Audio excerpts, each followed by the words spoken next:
It's the end of an era for the Denver Police Department. Chief Paul Pazon announcing his retirement. Tonight, who's next in line to inherit the agency's issues, from staffing shortages to public safety. Their proposals compared to ours, they just aren't holding up to what we need. Time's running out to reach a deal. Denver's teachers making their case to the district for better pay and support. We're really just looking for respect from the district. Just overall feeling like they actually care about the work that we're doing. Plus scammers taking to streaming services and hoping you'll take the bait. Sometimes I'm just like, oh man, maybe I forgot to switch that card over, or, life happens. One Colorado woman's now warning others. Watch out for tricks before you click. I just think of a lot of people who just aren't aware of these kind of scams and scandals. Good evening, and thank you for watching Denver 7 News on Local 3. I'm Jessica Porter. And I'm Amy Wattis. Now, we are continuing to follow the shakeup at the Denver Police Department. Denver Police Chief Paul Pazon is retiring after 28 years with the department. He is the second Latino to head the Denver Police, and he has been police chief since 2018. Denver 7 CB Cotton reports Denver will have a new acting police chief by next week with a full workload from the previous administration. Paul Pazon is a 28-year veteran of the Denver Police Department. During the last 2 years of his 4-year tenure as chief, he's faced a series of coinciding crises. We're talking the pandemic, rising crime rates, and calls for more police accountability from across the nation. We saw those calls to action playing out in Denver just 2 weeks ago when it was announced a grand jury would investigate several Denver officers who opened fire in Lodo, injuring 6 bystanders and a suspect. And then back in March, a jury awarded $14 million to protesters injured by DPD during summer 2020 demonstrations. But there's also been praise for Pazon for the ways he's tried to re-envision policing. He pushed for the city's STAR program, which sends mental health professionals to low-level 911 calls instead of uniformed officers. He's also helped create a resource center to connect low-level offenders with resources after an arrest. The center is expected to launch this fall. There's also been challenges, though, for Pazon to address. He lost over 150 officers in recent years, and in late July, I had the chance to speak to him one-on-one about this. We have fewer officers today than we had 15 years ago. Now just think about the population boom that we've seen in the city, as well as the increased demands for service. To try to do that with fewer officers today than we had 15 years ago is very challenging. It puts a lot of pressure on the very limited workforce that we have. And coming up on Denver 7 News at 10, we'll have a recap of Pazon's tenure. We'll also hear more of his responses to ongoing challenges in policing. For Denver 7 News on Local 3, I'm CB Cotton. All right, CB, thank you. Division Chief Ron Thomas has been selected as Mayor Hancock's nominee to be the next police chief. There is a process for getting Thomas confirmed as the next chief. Denver City Council will have to confirm him. In Chief Pazon's absence, Thomas will assume day-to-day management of the department as acting chief beginning on September 6th. Division Chief Ron Thomas has a long history with the department. He joined in 1989 and has held several roles within DPD. Already, Denver police say that Thomas will work with Mayor Hancock to address a number of issues within the department. Those include implementing new strategies to reduce rising crime, focusing on aggressive recruitment of new officers, and reestablishing trust within the community, especially communities of color. You can find all of our reporting on Chief Paul Pazon's retirement right now when you visit thedenverchannel.com.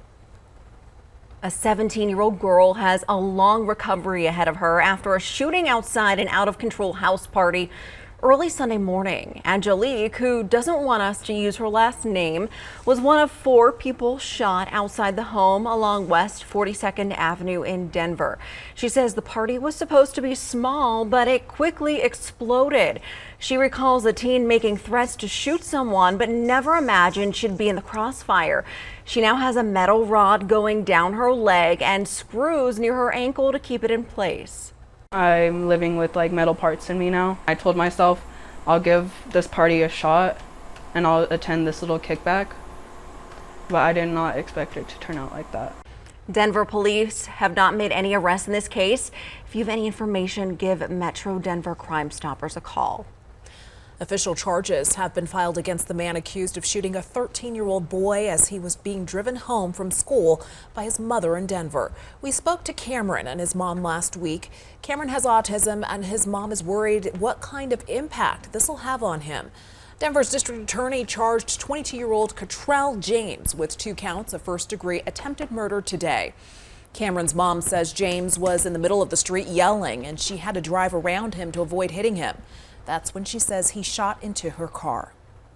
A fire station for the Sugarloaf Fire Protection District in Boulder was ransacked this week. When crew members arrived at the station yesterday morning, they found the main office was a mess and all the doors of the fire truck were open. The thieves stole medical kits, rescue tools, and electronics. Police are investigating. Sugarloaf Fire Protection is hoping the thieves are caught. They are thanking the community, though, for their support and offers to replace stolen items. We receive calls and emails all the time about scams popping up around our state. They often target some of the things we love the most. Amber Torres says she was literally just seconds away from falling for this Netflix scam.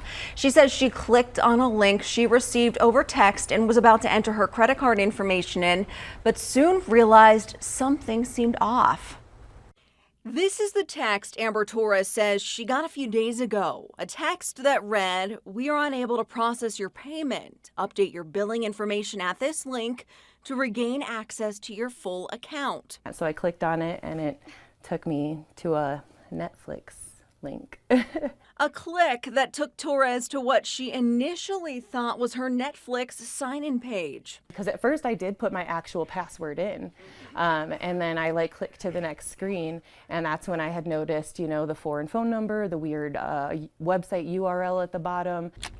Torres decided to experiment to see what would happen next. And then I was like, oh, let me try to enter a different password in here, and it was a bunch of random numbers, and it still let me through, and I was like, oh my goodness. Once Torres realized what was going on, she took it upon herself to warn others in this Facebook group called Voice of Longmont. I just think of a lot of people who just aren't aware of these kind of scams and scandals. You don't want to be taken advantage of. In this day and age, there's so much out there on technology and stuff like that they make it so easy. Netflix offers some tips to customers on its website, reminding people that the streaming service will never ask you to enter your password or personal information in a text or email. Netflix also reminds people it will never request payment through a third-party vendor or website. And if the text or email links to a URL you don't recognize, don't tap or click on it. I think the biggest thing is if you get some kind of payment that says that your payment was missed, I would just go to the actual website. You know what I mean? Don't click on any links. All good advice. You can head to our website at thedenverchannel.com to learn more about what you can do if you fall victim to a scam like this and who to contact. We also offer some tips from the FBI. Well, we are quickly approaching the midnight deadline to reach a deal between Denver's teachers union and the school district. This is the final day of contract negotiations, and the two sides are still working to come to an agreement. Teachers are asking for a starting salary of $55,000 a year, cost of living increases, and a stipend for serving on school committees. We're following negotiations closely, and we will have an update coming up on Denver 7 News at 10. Today, the Biden administration announced a new recruitment plan to address the nationwide teacher shortage.